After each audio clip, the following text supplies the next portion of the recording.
Qualified na po sa 2024 Paris Olympics ang Pinay fencer na si Samantha Katantan.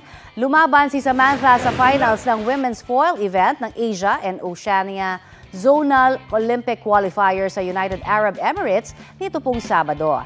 Kahit pa may iniindang cramps, tinalo po niya ang pambato ng Kazakhstan sa score na 15-14. Sa kanyang pagkapanalo, siya na po ang ika-12 Pinoy na lalaban sa Olympics base po sa listahan ng Philippine Olympic Committee. Congrats, Samantha! Kapuso, para sa mga maiinit na balita, mag-subscribe sa GMA Integrated News sa YouTube.